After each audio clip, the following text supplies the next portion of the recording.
ಆರ್ನಳ್ಳಿ ಕಸ್ಬೆ ಅಂತ ಗಣಪತಿ ಮಾಡೋ ಓನರ್ ಇದ್ದಾರೆ. ಇನ್ನೂ ಮಾಡ್ತಿಲ್ಲ, ಬಸವಣ್ಣೆಲ್ಲ ಮಾಡಿದ್ದಾರೆ, ಪಾಠ ಮಾಡ್ತಾರೆ, ಎಲ್ಲ ಮಾಡ್ತಾರೆ. ನಾನು ನಿಮ್ಮ ಹೆಸರು ಬಸವರಾಜಪ್ಪ ಅಂತ. ನೀವು ಯಾವಾಗಿಂದ ಮಾಡ್ತಿರೋದು ಗಣಪತಿ? ನಾವು ಜನವರಿಯಿಂದನೂ ಸ್ಟಾರ್ಟ್ ಮಾಡ್ತೀವಿ. ಮತ್ತೆ ಆಮೇಲೆ ಇದು ಬಾನಿ ಮಾಡ್ತೀವಿ, ಪಾಟ್ ಹೂವಿನ ಕುಂಡ್ಲಗಳು ಪಾಟ್ ಮಾಡ್ತೀವಿ, ಮಣ್ಣೆತ್ತಿನ ಬಸವಣ್ಣಗಳು ಮಾಡ್ತಾ ಇದೀವಿ. ಈಗ ಅವು ಆದ ನಂತರ ಗಣೇಶನ ಸ್ಟಾರ್ಟ್ ಮಾಡ್ತೀವಿ. ಗಣೇಶ ಎಲ್ಲ ಎಷ್ಟು ಅಡಿಗೆ ಮಾಡ್ತೀರಾ? ನೀವು 1 ಅಡಿಯಿಂದ ಹಿಡಿದು 11 ಅಡಿ ತನಕನೂ ಕೈಯಲ್ಲೇ ಮಾಡ್ತೀವಿ. ಕೈಯಲ್ಲೇ ಮಾಡೋದು, ಪ್ಯೂರ್ ಮಣ್ಣು, ಸ್ವಲ್ಪನೂ POP ಮಾಡಲ್ಲ. ಹೌದು, ಬರೀ ಕೆರೆಯಿಂದ ಮಣ್ಣು ತರಿಸಿ ಇಟ್ಕೊಂಡಿರ್ತೀವಿ ಸ್ಟಾಕ್ ಮಾಡಿ. ಇದು ಹೆಂಗೆ ಸ್ಟಾರ್ಟ್ ಆಯ್ತು ಗಣಪತಿ ಮಾಡೋದು ಅಂತ ಅದನ್ನು ಸ್ವಲ್ಪ ಕೇಳಿ. ಇದು ನೀವಿಂದ ಮಾಡ್ಕೊಂಡು ಬಂದಿದ್ದೋ? ನಮ್ಮ ತಂದೆಯವ್ರ ಕಾಲದಿಂದ ಮಾಡ್ತಾ ಇದ್ದಾರೆ. ನಾವು 4-5 ಜನ ಅಣ್ಣ ತಮ್ಮಂದರು ಬೆಂಗಳೂರಾಗೆಲ್ಲ ಮಾಡ್ತಾ ಇದ್ದಾರೆ. ನಾವು ಇಲ್ಲಿ ಆರ್ನಹಳ್ಳಿಯಲ್ಲಿ ಮಾಡ್ತಾ ಇದ್ದೀವಿ. ಈಗ ಸ್ವಂತ ಮನೆ ನಮ್ಮದು. ಮತ್ತೆ ಹೋಲ್ಸೇಲ್ ಗಣಪತಿ ಎಲ್ಲ ಕೊಡ್ತೀರಾ? ಹೌದು, ಹೋಲ್ಸೇಲ್ ಕಪ್ಪುದು ಪರಿಸರದ ಗಣಪತಿನೇ ಹೆಚ್ಚಿಗೆ ಒಯ್ಯೋದು ಜನ. ಬಣ್ಣ ಹೊಡೆದು ಸ್ವಲ್ಪ ಅವನ್ನೆಲ್ಲ ಒಯ್ತಾರೆ. ಈಗ ಮಣ್ಣೆತ್ತಿನ ಬಸವಣ್ಣ ಹಬ್ಬ ಆದ ತಕ್ಷಣನೇ ಗಣೇಶನ ಸ್ಟಾರ್ಟ್ ಮಾಡೋದು. 1 ಅಡಿ ಏನು ರೇಟ್ ಕೊಡ್ತೀರಿ ಗಣಪತಿ? ಹೊಲ ಈ ಮಾಡಿದ ಡಿಸೈನ್ ಮ್ಯಾಗ ಹೋಗತ್ತೆ. 1000 ರೂಪಾಯಿ 500 ರೂಪಾಯಿದಿಂದ ಸ್ಟಾರ್ಟ್ ಹೊತ್ತು ಡಿಸೈನ್ ಮ್ಯಾಗ ಹೋಗತ್ತೆ. 7 ಡಿಸೈನ್ ಎಲ್ಲ ಮಾಡ್ಕೊಡ್ತೀರಣ್ಣ? ಹಾವು, ನವಿಲು, ಹಂಸ, ಆಮೇಲೆ ಹುತ್ತದ ಮ್ಯಾಗ ಕೂತಿರೋದು, ಬಸವಣ್ಣನ ಮೇಲೆ, ನಾಗರ ಪಂಚಮಿಗೆ ನಾಗಪ್ಪನ ಮ್ಯಾಗ ಕೊಡ್ತಿರೋದು, ಆಮೇಲೆ ಇದು ಸಿಂಹ, ಬೇರೆ ಬೇರೆ ಥರ ಡಿಸೈನ್ ಯಾವ ಥರ ಮೊಬೈಲ್ನಾಗ ತಗೊಂಬಂದು ತೋರಿಸ್ತಾರೆ ಅದೇ ಥರನೇ ಕೈಯಲ್ಲೇ ಮಾಡ್ತೀವಿ. Hand work. ಮತ್ತೆ ಅಣ್ಣ ನಿಮ್ಮ ಮಕ್ಕಳು ಏನಾದರೂ ಮಾಡ್ತಿದ್ದಾರೆ. ಅವರು ಈಗ ಬೆಂಗಳೂರಾಗ ಮಾಡ್ತಾ ಇದ್ದಾರೆ. ಈಗ ಅವರು ಇಡೀ ವರ್ಷ ಎಲ್ಲನೂ ದಸರಾದಿಂದನೇ ಸ್ಟಾರ್ಟು. ಅದೊಂದು ಸಣ್ಣ ಫ್ಯಾಕ್ಟ್ರಿ ಇದ್ದಂಗೆ ಮಾಡ್ತಾ ಇದ್ದಾರೆ ಈಗ ಅಲ್ಲಿ ಬೆಂಗಳೂರಾಗೆ. ಅದು ಮುಗಿಸ್ಕೊಂಡು ಈ ತಿಂಗಳು ಬರ್ತಾರೆ ಈಗ ಇಲ್ಲಿಗೆ.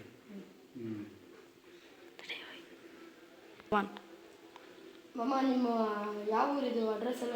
ಆರ್ನಹಳ್ಳಿ ಕಸ್ಬಾ ಅಂತ. ಇದು ನಮ್ಮ ಮನೆ ಹೆಸರು ಶೆಟ್ರು ಮಲ್ಲಪ್ಪ ಅಂತ ಅಂದು ನಮ್ಮ ತಂದೆಯರ ಹೆಸರು. ಅವ್ರ ಹೆಸರು ಹೇಳಿದರೆ ಯಾರಾದರೂ ಹೇಳ್ತಾರೆ. ಈ ಹಿಂದಿನ ಕಾಲದಿಂದಾನು ಫಸ್ಟ್ ಇದೇ ಮನೆಗೆ ಮಾಡ್ತಾ ಇದ್ದದ್ದು. ಇನ್ನು ಬೇರೆ ಎಲ್ಲರೂ ಈಗೆಲ್ಲ ಬೇರೆ ಬೇರೆ ಕಡೆನೂ ಮಾಡ್ತಾ ಇದ್ದಾರೆ. ಅಂದರೆ ಇದು ನಾವು ಆದಿನ ಕಾಲದಿಂದಾನು ಮಾಡ್ತಾ ಇದ್ದೀವಿ. ಒಟ್ಟು ಈ ಮನೆ ಅಂತೂ ಯಾವಾಗೂ ಮಾಡ್ತಾನೇ ಇರ್ತೀವಿ ಗಣೇಶನ. ಒಟ್ಟು ಆರ್ನಹಳ್ಳಿ ಕಸ್ಬಾ. ನಮ್ಮ ಹೆಸರು ಬಸವರಾಜಪ್ಪ ಅಂತ. ಪೇಟೆ ಗಣಪತಿ ಮಾಡ್ತಾರಲ್ಲ ನಮ್ಮೂರ ಸರ್ಕಲ್ ಗಣಪತಿ ನೀವೇನಾ? ಹೌದೌದು, ಇಡೀ ನಮ್ಮ ಅಜ್ಜಿನ ಕಾಲದಿಂದನೂ ನಾವೇ ಮಾಡ್ತಾ ಇರೋದು. ನಮ್ಮ ತಂದೆಯವ್ರು ಮಾಡಿದ್ರು, ಈಗ ನಾವೇ ಮಾಡ್ತಾ ಇದೀವಿ. ಅದನ್ನು ಈಗೂ ಅವರೇ ಮತ್ತು ನಮ್ಮ ಹತ್ರನೇ ಮಾಡಿಸೋದು. ಯಾವಾಗೂ ಪ್ರತಿ ವರ್ಷವೂ ನಮ್ಮ ತಕ್ಕೆ ಮಾಡಿಸೋದು. ನೋಡಿ ಹೆಂಗಿದೆ ಇಬ್ರು ಎಲ್ಲ ಬಸವಣ್ಣನ ಹಬ್ಬ ಬಂತಲ್ಲ, ಅದಕ್ಕೋಸ್ಕರ ಮಾಡ್ತಾ ಇರೋದು. ಇವ್ರ ಹೆಸರು ಅಂತ ಬಂದ್ಬಿಟ್ಟು ಬಸವರಾಜಪ್ಪ ಅಂತ, ಆರ್ನಹಳ್ಳಿ ಕಸ್ಬಾ ಬೀದಿ. ಹೇಳಿದ್ರೆ ಬಸವರಾಜಪ್ಪವ್ರ ಮನೆ ಗೋಡನ್ ಯಾವುದು ಅಂತ ಹೇಳ್ತಾರೆ. ನೋಡ್ರಿ ಹೆಂಗಿದ್ದಾವೆ. ಇನ್ನೂ ಗಣಪತಿ ಸ್ಟಾರ್ಟು ಮಾಡ್ತಾರೆ. ಬರ್ರಿ, ಇದೇನು ವಿಶೇಷಕ್ಕೋಸ್ಕರ ಮಾಡೋದಿದು? ಇದು ಮಣ್ಣೆತ್ತಿನ ಅಮಾಸೆ ಅಂತ ಬರುತ್ತೀಗ. ಆ ಅಮಾಸೆಗೆ ಈ ಮಣ್ಣೆತ್ತಿನ ಬಸವಣ್ಣನೇ ಮಾಡೋದು. ಇದನ್ನು ಯಾವಾಗ ಪ್ರತಿ ವರ್ಷ ಹಿಂದಿನ ಕಾಲದಿಂದಾನು ಪೌರಾತ್ ಕಾಲದಿಂದಾನು ಮಾಡ್ತಾ ಇದ್ದಾರೆ. ನಮ್ಮ ತಂದೆಯವರು ಮಾಡೋರು, ನಾವು ಅದೇ ರೀತಿನೇ ಮಾಡ್ಕೊಂಡು ಹೋಗ್ತೀವಿ. ನಮ್ಮ ಮನೆಯವರು ಮಾಡ್ತಾರೆ, ನಾವು ಮಾಡ್ತೀವಿ, ನಮ್ಮ ಮಕ್ಕಳು ಸಹ ಮಾಡ್ತಾರೆ. ಮತ್ತೆ ಇದ್ರ ಬಗ್ಗೆ ಏನಾದರೂ ಹೇಳೋದಿದ್ರೆ ಅದೇ ಅಮಾಸೆಗೆ ಇದನ್ನು ಕಡ್ಡಾಯವಾಗಿ ಮಾಡೇ ಮಾಡ್ತಾರೆ. ಪ್ರತಿಯೊಬ್ಬರು ವ್ಯವಸಾಯ ಮಾಡೋರು ಏನಿದ್ದಾರೆ, ಗದ್ದೆ ಜಮೀನು ಅವರೆಲ್ಲ ಮಾಡೋರು ಇವನ್ ಪೂಜೆ ಮಾಡೇ ಸ್ಟಾರ್ಟ್ ಮಾಡೋದು ಗದ್ದೆ ಕಡೆಗೆ. ಇವೆಲ್ಲ ಏನು ರೇಟಿಗೆ ಕೊಡ್ತೀರಿ? ಇವೆಲ್ಲ 50 ರೂಪಾಯಿದಿಂದ ಹಿಡಿದು 100-150 ರೂಪಾಯಿ ತನಕನೂ ತೊಗೊಂಡು ಹೋಗ್ತಾರೆ. ಇಲ್ಲೇ ಬಂದು ಮನೆ ಹತ್ರ ಪೇಂಟ್ ಮಾಡ್ಕೊಡ್ತೀವಿ? ಇಲ್ಲ, ಇದೇ ಥರ ಕಪ್ಪುದೇ ಒಯ್ಯೋದು, ಪೇಂಟಿಂಗ್ ಮುಡ್ಸಲ್ಲ.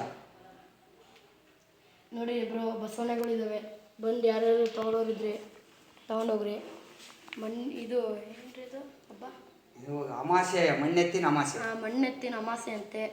ಯಾರಾದರೂ ಬೇಕಿದ್ರೆ ಆರ್ನಹಳ್ಳಿ ಕಸ್ಬಾ ಬೀದಿ ಅಂದರೆ ಹೇಳಿದ್ರೆ ಸಾಕು. ನೋಡಿ ಫ್ರೆಂಡ್ಸ್, ಎಷ್ಟು ತೊಗೊಂಡು ಮಾಡಿದ್ದಾರೆ, ಸಾಕು. ಎಷ್ಟು ತೊಗೊಂಡು ಮಾಡಿದ್ದಾರೆ ನೋಡಿ ಫ್ರೆಂಡ್ಸ್, ಕಾಣಿಸ್ಬೋದು ನೋಡಿ, ಕಾಣಿಸ್ತಾ ಇರ್ಬೋದು.